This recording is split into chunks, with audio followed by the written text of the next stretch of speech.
इसकी कसम खा कहता हूँ, मेरे लिए दुनिया में इससे बढ़ के कुछ नहीं है। यही मेरी पूजा है, यही मेरी कर्म है। जो भी वर्ड बोलूंगा एक एक ये मान लेना कि बिल्कुल वो जो मेरे साथ हुआ था। और कैसे करके फर्स्ट टाइम की बात बताता हूं आप लोगों को, सुनिएगा ध्यान से। इसीलिए डिमोटिवेट मत होना। आज आपके पास बहुत सारे साधन हैं, हमारे टाइम पे कोई साधन नहीं होता। तो मैं आप लोगों को अपना फर्स्ट रिटर्न की बात बताता हूँ। एसएसबी की तो बहुत दर्द भरी कहानियां हैं, वो छोड़िए। फर्स्ट रिटर्न की बात बताता हूँ आप लोगों को। फर्स्ट रिटर्न से पहले भी जो बच्चे कहते हैं ना सर हम निराश हो रहे हैं, निराश होने की जरूरत नहीं है। मैं आपको बताता हूँ, जब मैंने फर्स्ट एनडीए दिया था, मेरे को आज भी याद है कि मेरा अगस्त का चांस था, लेकिन मैं अगस्त का चांस क्यों नहीं दे पाया था मैं आपको बताऊंगा। फिर मैंने जो मेरा पहला रिटर्न निकला था वो अप्रैल वाला निकला था। अगस्त का मेरा चांस था, लेकिन दिक्कत ये हो गई कि जब एडमिट कार्ड आए तो मेरा एडमिट कार्ड नहीं आया। मेरा एडमिट कार्ड नहीं आया। मेरी तैयारी ठीक ठाक थी, मतलब बहुत अच्छी भी नहीं थी, बहुत खराब भी नहीं थी। मेरा एडमिट कार्ड नहीं आया, मैं खूब रोया, क्योंकि ये बात तो तय थी कि मुझे एनडीए से, आप सभी को पता है कि मैंने अगर जिंदगी में किस चीज को, एग्जाम को जिया है ना, मैंने बहुत एग्जाम निकाले उसके बाद, लेकिन मेरा जो जीना था बिल्कुल सिर्फ और सिर्फ एनडीए के लिए, क्योंकि मैंने इस पे कसम हाथ रख दिया। तो मेरे लिए सब कुछ यही है, जो भी वर्ड निकलेंगे वो सच्चाई है। एनडीए को मैंने अपनी जिंदगी में जिया था, फील किया था। जैसे कुछ बच्चे एयरफोर्स को जीते हैं, कुछ एनडीए को जीते हैं। एनडीए मेरे लिए जॉब नहीं थी, फीलिंग थी।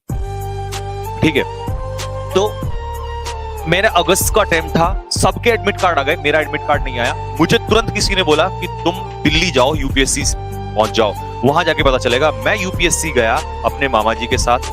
वहां जाके मुझे पता चलता है कि मेरा यूपीएससी का एडमिट कार्ड जो है रिजेक्ट हो गया है। क्यों? क्योंकि मैंने बेवकूफी से, कुछ उस समय कोई बताता नहीं था, हम खुद फॉर्म फिल किया करते थे, तो मेरा यूपीएससी का एडमिट कार्ड जो था वो रिजेक्ट हो गया था। और मैं उस समय इतना बैठ के रोया, मेरे को आज भी याद है। मैं रेलवे स्टेशन पे बैठा था और मैं रो रहा था, और मेरे मामा जी मुझे सपोर्ट कर रहे थे। मतलब होता ही है भाई, मामा थे मेरे साथ में, तो उन्होंने कहा नहीं रो मत। अब रोना तो आएगा ही, सीधी सी बात है, दिल दर्द। इसीलिए हम आज भी वैसे ही हैं।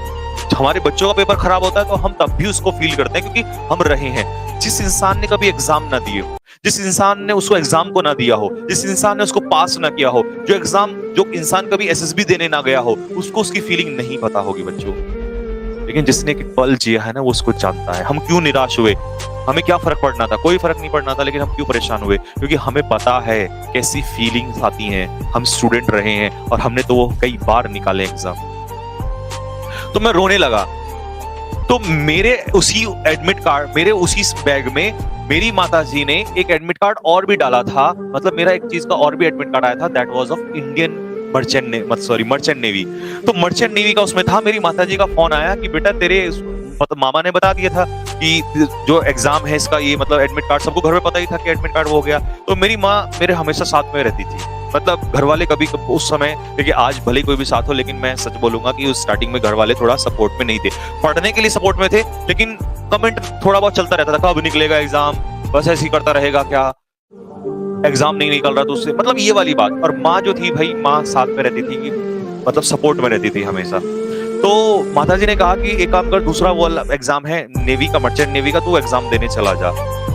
मैंने कहा मेरे को कुछ नहीं देना है, क्योंकि मर्चेंट नेवी मेरे को पसंद नहीं है। देखिए जिंदगी में काम कोई भी कर लीजिए, सब अच्छे होते हैं, लेकिन दिल के करीब भी तो कुछ चीजें होती है। तो नेशनल डिफेंस एकेडमी खड़गवासला जो है वो यहाँ हुआ था। तो मैं उस समय रो रहा था और माताजी बार बार समझा रही थी कि बेटा नहीं, तू चला जा, तू चल ठीक, क्योंकि मुझे पता था कि मैं मर्चेंट नेवी का एग्जाम निकाल दूंगा। देखिए मैं कैलकुलेशन जब छोटा हूं ना तब से ही करता आया हूं, मेरा दिमाग हमेशा से ऐसा चलता आया हुआ कि पहले ही देख लेता हूं आगे क्या होने वाला है। तो मेरे को पता था कि मैंने मर्चेंट नेवी का पेपर अगर निकाल दिया तो मुझे भेजेंगे जरूर जबरदस्ती, क्योंकि आपको पता है कि घर में सबसे पहले क्या चाहते हैं घर वाले, सरकारी नौकरी लग जाए, दैट्स ऑल। और अपना ऐसा फंडा नहीं था अपने को, तो फीलिंग ही कुछ और थी। खड़गवासला एनडी की वो ट्रेन सपनों में दौड़ती थी। तो मैं सोच लिया था कि बेटा तू अगर पेपर देने चला गया, तेरे साथ हादसा होने वाला है। फिर माँ ने बोला कि नहीं देख, तुझे मेरी कसम है और तू पेपर देने जरूर जा, चाहे ज्वाइन करना मत करना, मैं तेरे साथ रहूंगी। घर वाले भी अगर बोलेंगे तो मैं तेरे साथ खड़ी रहूंगी। और भाई माँ अगर ऐसी बात बोल दे तो चाहे तलवार रख दो गर्दन पे, फिर तो उसकी भी परवाह नहीं। तो मैंने एडमिट कार्ड उठाया और मैं मामा जी को साथ लेके चला गया। ठीक है, मैं गया वहां पर पेपर देने, और देखिए भाई एटीट्यूड हमारे अंदर उस समय फुल था। ठीक है, खैर ज्ञान धीरे धीरे जब आता है तब इंसान का एटीट्यूड भी कम हो जाता है। तो हमारे अंदर उस समय एटीट्यूड फुल था। एटीट्यूड किस बात का था? खैर हालांकि देखिए हम स्टूडेंट्स थे, छोटे थे, तो हमें नहीं पता था क्या सही है क्या गलत है। तो एटीट्यूड ये था कि हम एनडीए के स्टूडेंट्स हैं, इतनी मेहनत की है हमने, वी आर, भाई अपने आप को फील कर लेते थे कि we are National Defence Academy officer, merchant navy का एग्जाम देने जा रहे हैं। हालांकि देखिए फौज सारे एग्जाम एक चीज है, लेकिन उस समय माइंड में कहीं ना कहीं था। तो मैं एग्जाम देने गया और वहां पे मैडम जो थी वो शीट बांट रही थी, और मैं गुस्से में, मेरी आंखें लाल थी, मैं जाके बैठा।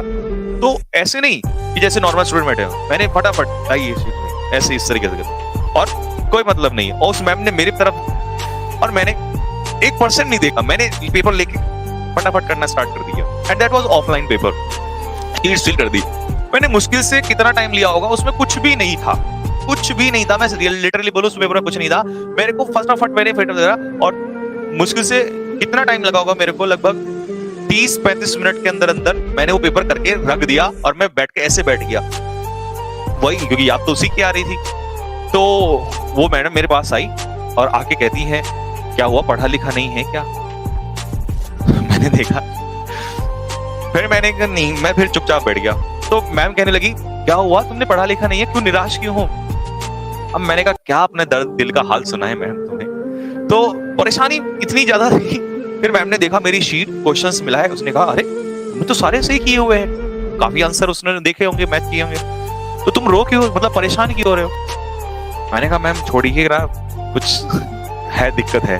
बोला अरे खुश होना चाहिए, तुम्हारा तो पेपर तो अच्छा हो रखा है, मैं तो वैसे ही देख रही थी, सोच रही थी कि तुम नालायक हो या निकम्मे हो। मैंने कहा मैम मैं एनडीए एस्पिरेंट हूँ और मेरी तैयारी उस लेवल की है। मैंने कहा ये कहाँ आप सोच रही है?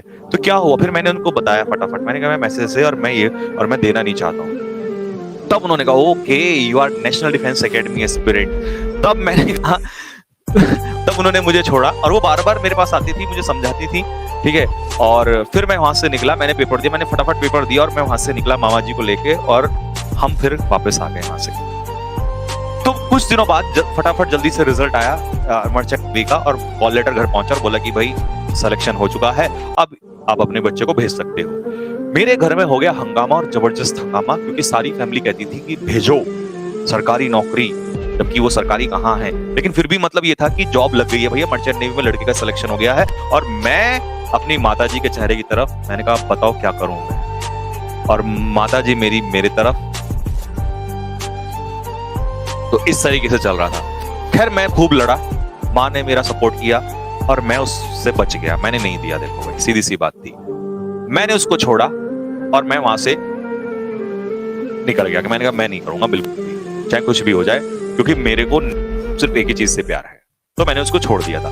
फिर क्या हुआ उसके बाद, अगस्त का अटेम्प्ट मेरा खत्म हो गया था, मैं लग गया दिन रात तैयारी में और अच्छे से प्रिपेयर करने में। तो मेरा अप्रैल का अटेम्प्ट आया, अप्रैल का अटेम्प्ट 18 अप्रैल को ही था। मेरी तैयारी ठीक थी, लेकिन मैं ओवर कॉन्फिडेंट था।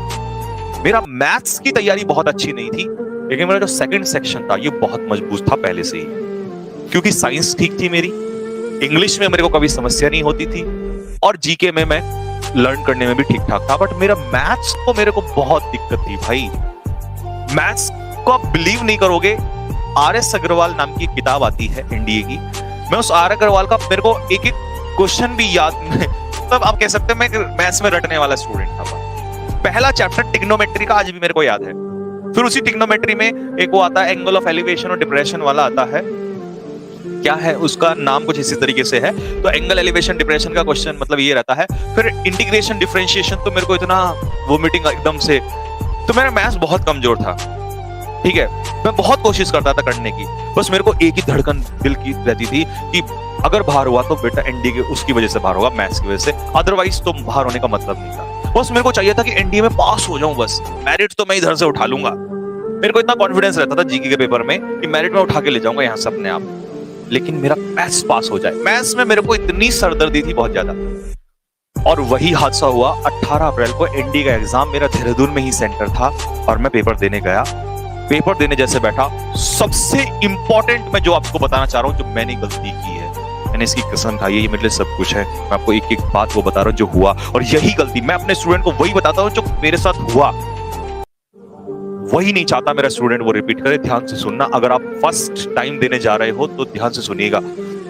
120 क्वेश्चन में से मैंने स्टार्टिंग से शुरू कर दिया, क्योंकि एक्सपीरियंस नहीं था, मेरा फर्स्ट अटेम्प्ट था वो।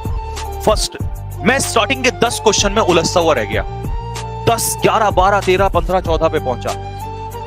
मैंने पूरा पेपर पढ़ा ही नहीं, मैं लगभग मुश्किल से 35-40 क्वेश्चन पे पहुंचा, और उनमें से मेरे को जितने हो पाए 40 या 45 पे मुश्किल से पहुंचा होऊंगा मैं। और उसके बाद बेल बज गई, बेल 5 मिनट वाले से पहले बजती है, 5-10 मिनट पहले से बेल बजती है। उस बेल के बजते ही मुझे पता चला इतना टाइम बचा हुआ है, और मेरे इतना स्वेट होना स्टार्ट हो गया, मेरे को लगा सब बर्बाद हो गया।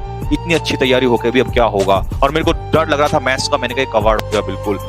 बट मैंने एक उस समय देखिए, इसी को कहते हैं कि आप किस टाइम पे कैसा डिसीजन लेते हैं। मैंने तुरंत डिसीजन लिया कि पेपर को जल्दी फटाफट पलट। तब मेरे लास्ट मिनट में दिमाग में आया कि बेटा इसमें आसान क्वेश्चन भी तो हो सकते हैं। मैंने फटाफट पलटा, और वास्तव में आगे ऐसे क्वेश्चन थे बच्चों कि देखते ही मैंने जो रटने वाले भी क्वेश्चन, मतलब रटने वाले तो मैं मैथ्स में अच्छा नहीं था तो इसलिए मेरे हिसाब से थे, जिनके value putting, trigonometry questions, value putting 90 रख दिया फटाफट। जैसे एक क्वेश्चन आता है 10, 30 कॉट ऑपोजिट, मतलब जो समझ लो ना, फीलिंग्स मेरी कट जाता है उल्टा, फिर इधर से कटता, इधर से कटता, इधर से कटता, इधर से कटता, सीधा आंसर देखते ही 1045 बीच में, 1045 वैल्यू 1। ऐसे क्वेश्चंस, मेरा मन खुश हो गया मैंने। लेकिन उस समय पर अपने आप को बना के इतना, इसी को कहते हैं प्रेशर हैंडलिंग सिचुएशन। फौज के बहुत सारे महीने होते हैं, पेपर आपको बहुत कुछ सिखा रहा होता है, चलानी तो आपको गोलियां ही हैं, लेकिन ये कुछ चीजें प्रेशर हैंडलिंग होती हैं।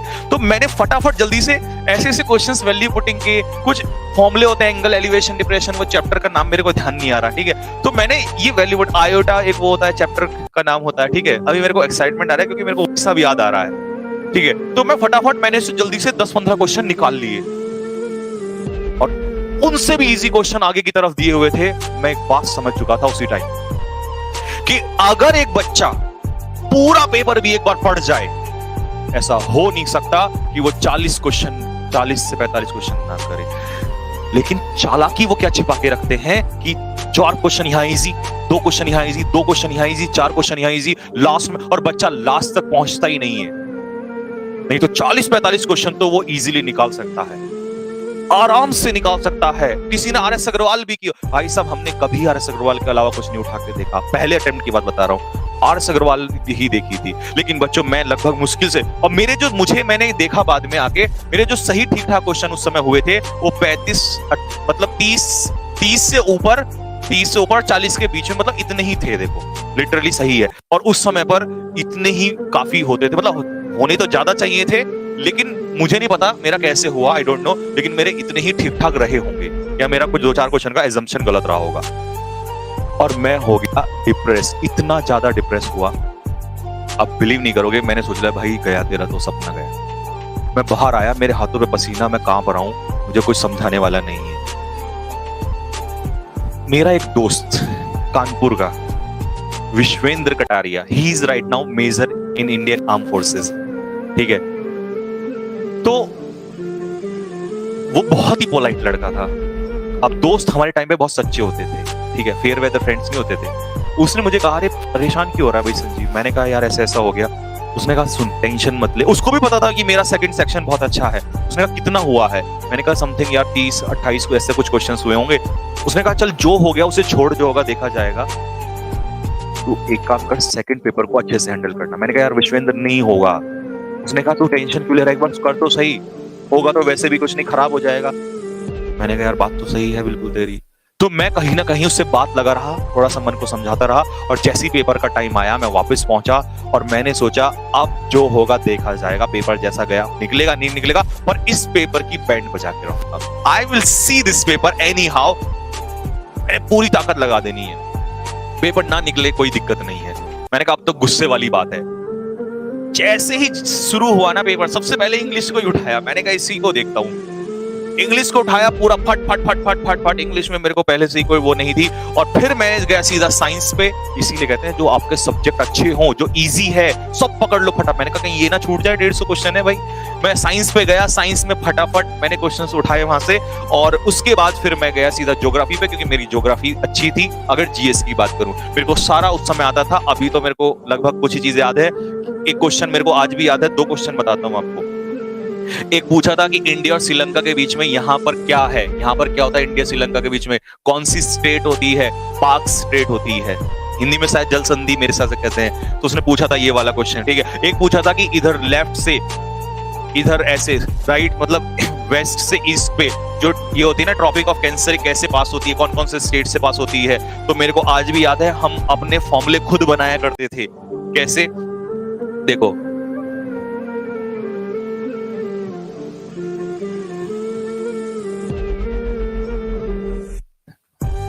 अब मैं तुम्हें शॉर्ट ट्रिक नहीं बताऊंगा देखो, लेकिन मेरी शॉर्ट ट्रिक अभी भी दिल से पढ़ाई करी थी यार।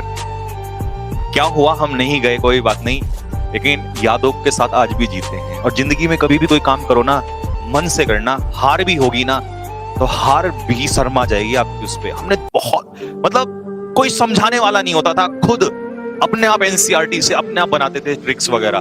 तो मैंने 2 सेकंड में ऐसे ऐसे क्वेश्चन बहुत उड़ाए भाई वहां पर। अब देखो यही है ना, बताओ स्टेट्स की यही है क्या?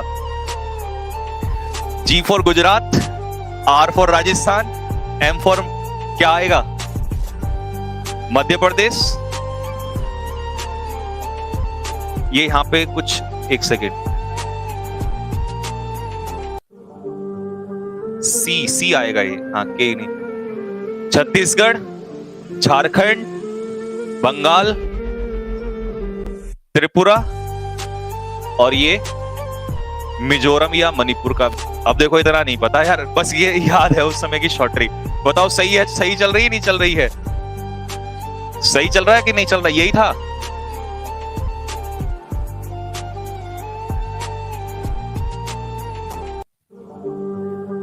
अब देखो मुझे नहीं पता तुम्हारी शॉर्ट ट्रिक क्या है, मेरी शॉर्ट ट्रिक कुछ इस तरीके से थी। मैं रिवील कर देता हूं हमने क्या बनाया था। ऐसी मेरे पास बहुत सारी शॉर्ट ट्रिक्स थी, अभी भी कुछ याद है कुछ नहीं है। देखो इस तरीके से मैंने बनाई थी उस समय पर, ठीक है। क्योंकि हम केवल रिटर्न के लिए नहीं पढ़ते थे, हम पढ़ते थे एसएसबी के लिए। एसएसबी में जब हम बोलेंगे तो किस तरीके से बोलेंगे, उनके टॉपिक कैसे आएंगे, India Pakistan relation, India China relations, ठीक है, ग्वादर पोर्ट, ये सब इस तरीके से। तो मैंने जो शॉर्ट ट्रिक बनाई थी वो बनाई थी, गढ़वाल राइफल में कारतूस जले बंगाल तक मरे। ये कुछ इस तरीके से था, गढ़वाल राइफल में कारतूस जले बंगाल तक मरे, ठीक है। इस तरीके से अपना बनाया था, क्योंकि हमें कोई समझाने वाले नहीं होता था, हम अपने क्रिएटर खुद होते थे उस समय, ठीक है। तो ये सारी चीजें। तो भैया मैंने जीएस का पेपर दिया, और मैं जब आया ना और मैंने आके चेक किए तो मेरे लगभग 85 समथिंग, 85, 80, 90 के आसपास मेरे क्वेश्चंस जो थे वो सही थे, ठीक है। और मेरे को लगा अब शायद हो सकता है अगर एनडीए में मैथ्स में पास भी हो गया तो मेरा निकल जाएगा। और धड़कनें बरकरार थी। फिर उसका रिजल्ट आया, और जब रिजल्ट आया तो हमारे टाइम पे ना बेटा मोबाइल फोन्स नहीं होते थे, हमारे टाइम पे कैफे होते थे। और कैफे हम जाते थे, कैफे में जाके फिर वही आधे घंटे में, आपको पता ही है, तो हम पूछते थे भैया ये हमारा एडमिट कार्ड है, रिजल्ट बताओ। तो मैंने जाके पूछा और भाई दिल पे हाथ रख लिया। मैंने कहा अगर ना निकला ना तो फट जाएगा दिल। तो मैंने गया, और मेरे को आज भी याद है, तो उन्होंने, चश्मे वाले भैया थे, तो उन्होंने बोला कि जैसे वो चेक कर रहे थे तो उनका मैं एक्सप्रेशन देख रहा था। मैंने कहा भाई काश, और सबको मैंने याद कर लिया, देवी देवता, ये भगवान, सब कुछ। मैंने कहा जो भी मैंने अपराध किए हो, ऐसा होता है ना बुरे समय में आदमी सब कुछ याद करता है, तो मैंने सब कुछ याद कर लिया। भगवान प्लीज ऐसा ना हो, भगवान बस इस बार निकल जाए। और आज के बाद मैं कभी किसी, मतलब मैंने सब कुछ पॉजिटिविटी जो भी आदमी ढूंढ सकता है, मैं सब कुछ अच्छा करूंगा भगवान। तो ये सब चल रहा था उस समय पर, और मैं सब कुछ याद कर रहा था। तो जैसे उन्होंने बोला कि हाँ, एक बार उन्होंने मुझे डरा दिया, बोला इसमें तो कहीं दिखे। मैंने कहा यार ऐसा मत बोलो। मैंने कहा अरे ये है क्या? मैंने कहा देखो ये है विश्वास। मैंने कहा एक बार और देखो जरा, यही ना। उन्होंने कहा हाँ यही है। उस समय मैं कैफे से बाहर निकला और मैंने 2-3 बार कहा यस यस यस यस, मतलब फीलिंग अपने अंदर। और मैंने कहा यस, समझ रहे हो ना, अपनी ताकत से दिन रात मेहनत लगा के जब आप निकालते हैं ना कुछ भी काम, मतलब जो मन से किया हो, बहुत मजा आता है, इतना सुकून। मैं आसमान की तरफ देख रहा हूँ उस समय, मुझे इतना अच्छा लग रहा है और ऐसा लग रहा है कि I am just over the moon. मतलब वो फीलिंग मैं बता नहीं सकता, भले ही बाद में क्या हुआ डजंट मैटर, लेकिन वो फीलिंग मेरे लिए बहुत बेस्ट फीलिंग थी। और खुश क्यों था? क्योंकि मेरा मैथ्स खराब होने के बावजूद ही मैंने निकाल लिया था और मैं इतना खुश था। फिर मैंने फटाफट, सबसे पहले मेरे पास एक फोन होता था उस समय पर, आजकल आपके पास बड़े बड़े फोन होते हैं, तो मेरे पास एक वोडाफोन का फोन होता था, नोकिया टाइप के आते थे ना उस समय छोटे छोटे। तो मैंने फटाफट वोडाफोन का फोन निकाला और मैंने फटक से कॉल मिलाया और सबसे पहली कॉल मैंने अपनी माँ को मिलाया। मैंने और अब लेकिन मैंने जो वर्ड बोला था वो मेरे को आज भी याद है, मेरे को बड़ी रोना आता है। मैंने कहा माता जी आपका बेटा ना लेफ्टिनेंट बन गया है। लेकिन ये कम वक्त पता नहीं था कि अभी जर्नी आधी हुई है, लेकिन खुशी होती है ना अंदर से एकदम से। मैंने कहा माता जी आपका बेटा लेफ्टिनेंट बन गया है, और माता जी की खुशी का कोई ठिकाना नहीं था। लेकिन फिर बाद में समझाया मैंने कहा नहीं अभी ऐसे, और कॉन्फिडेंस देख रहे हो उस समय पर। मैंने कुछ नहीं, छोटा सा एक इंटरव्यू बचा हुआ है और ये देने चाहूंगा मैं, और उसके बाद बस कुछ कोई फिर तो आपका बेटा लेफ्टिनेंट है ही। मैंने कहा बोल देना सबको जिन्होंने भी गालियां ताने कसे थे। मैंने कहा आ रहा है लेफ्टिनेंट। तो मैं इतना ज्यादा इमोशनल हो गया था उस समय पर। तो फिर माता जी भी बहुत खुश हुई। फिर उसके बाद मेरा 22 एसएसबी बोर्ड फर्स्ट मेरा भोपाल का था, उसकी भी एक अलग यादें हैं। ठीक है, तो अभी आपका काफी समय, मैंने ये बात इसलिए समझाई आपको क्योंकि मेरी जिंदगी की एक बहुत अलग कहानी है। मैं इसीलिए ज्यादा नहीं बोलता हूँ, और काफी लोगों जब उल्टा सीधा बोलते हैं ना लोग ये, तो मैं इसीलिए चुप होकर चला जाऊँ। आप कहते हैं ना सर जवाब दो, मैं इसलिए जवाब नहीं देता हूँ। मैंने क्या है पता यार इन लोगों को स्ट्रगल क्या चीज होती है। स्ट्रगल बहुत बड़ी चीज होती है, हमने हर चीज को जिया हमारी जिंदगी के। और ये अकेला एग्जाम नहीं है, मैंने सब इंस्पेक्टर दिल्ली पुलिस वाला छोड़ा, बहुत सारे एग्जाम और छोड़े, दिए, ये वो, हर किसी की मेरी एक बहुत अलग याद है। इसीलिए मैं ज्यादातर कोशिश करता हूँ कि to be cool, because life में बहुत स्ट्रगल देखा है, सब पता है। तो इसीलिए I just don't want to say anything. बस हाँ, एक ही चीज है जो जिंदगी मैंने दी है, मैं चाहता हूँ कि मेरे स्टूडेंट्स उससे बेहतर करें। हमने भी बहुत स्ट्रगल किया है, हम नहीं चाहते हमारे स्टूडेंट्स स्ट्रगल करें। हमारी लाइफ अगर हम कुछ बेहतर सिखा सकते हैं, यही हमारा उद्देश्य है। ठीक, तो यही कहानी है। तो आप समझ सकते हैं कि हमने भी स्ट्रगल से पेपर निकाले हैं। और बेटा टेंशन सभी को होती है। आज समझाने वाले आपको हम तुरंत आ जाते हैं, हमें समझाने वाला कोई नहीं होता था, हमारे तो खिलाफ खड़े होते थे लोग। तो इसीलिए अपने आप को बस ये रखो कि हाँ निकालना है। और भाई साहब जब दूसरा अटेम्प्ट आया ना, क्योंकि अगस्त में था अगला अटेम्प्ट, अब बिलीव नहीं करोगे मैंने मैथ्स की जो धज्जियां उड़ाई ना, कसम से खा रहा हूं मैंने जो मैथ्स की धज्जियां उड़ाई। और बोलोगे आप सर कैसे? क्योंकि मैं रिस्क नहीं लेना चाहता दूसरे एग्जाम पे। मैंने कहा अब रिस्क नहीं बेटा, इस बार तो निकल गया। मैंने फिर मैथ्स को पकड़ा और मैंने जो रजिस्टर्स आते थे ऐसे लगा दिए साइड में। मैंने कहा भरना स्टार्ट कर दो, 2-2 दिन में रजिस्टर्स फटाफट।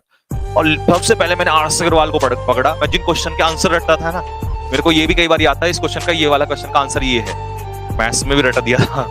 तो फिर मैंने उसको स्टार्ट किया। मैंने कहा अब सीखो क्या है। तो मैं उसकी एक एक कहानी को सीखता था, ये कैसे हुआ, क्यों हुआ, अच्छा ऐसा हुआ तो क्यों हुआ, ऐसा तो क्या हुआ। तब मैंने उसके अलावा एक बुक आती है फिर, दैट इज पाथफाइंडर। फिर मैं पाथफाइंडर पे गया, अरिहंत की कौन सा पब्लिकेशन है पता नहीं, पाथफाइंडर नाम की आती है। फिर मैंने उसके अलावा पाथफाइंडर पकड़ा, और तब मैंने दोनों को कई, अच्छा 50 बुक करके फायदा नहीं है, 1-2 बुक कर लो। मैंने दोनों को कई बार किया, और मेरे लगभग 75 या 76 क्वेश्चंस मैथ में सही थे नेक्स्ट वाले अटेम्प्ट में। फिर तो मैं पेपर कहाँ, फिर तो मेरा इतना कॉन्फिडेंस आप समझ सकते हो, क्योंकि एक बार जब नॉलेज आ जाती है ना, और उसे आप थोड़ा थोड़ा पढ़ते रहो, फिर कभी पीछे नहीं हटोगे। फिर तो मैं पेपर से पहले फटाफट प्रैक्टिस सेट लगाता था, पेपर मेरा क्लियर हो जाता था। लेकिन सारा खेल स्टार्टिंग में होता है, और इसी प्रेशर को जो हैंडल कर लेता है वही तो ऑफिसर है।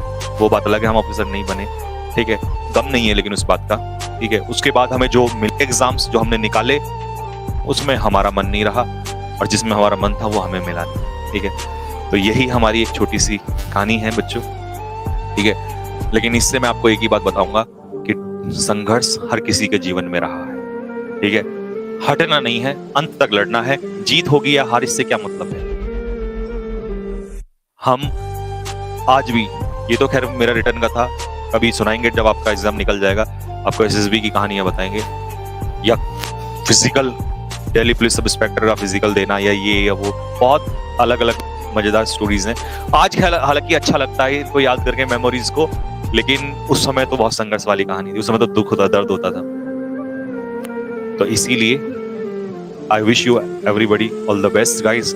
मेहनत करो, और ये टेंशन मत लेना कि पेपर निकलेगा नहीं निकलेगा, बस ये देखो कि तुम अपना बेस्ट दे रहे हो नहीं दे रहे हो। जिंदगी में अपना बेस्ट दीजिए, रिजल्ट तो ऊपर वाले के हाथ में है, आप कुछ नहीं कर सकते, ठीक है। और ऊपर वाला आपको रिजल्ट अच्छा जरूर देगा अगर आपने ईमानदारी से मेहनत की है। ये मैंने बहुत फील किया, और एक बार नहीं बहुत बार फील किया। तो सभी बच्चों को मेरी तरफ से ऑल द बेस्ट, ठीक है। टेंशन मत लेना, मैं आपका कमांडर आपके साथ हूँ, कोई टेंशन लेने की जरूरत नहीं है।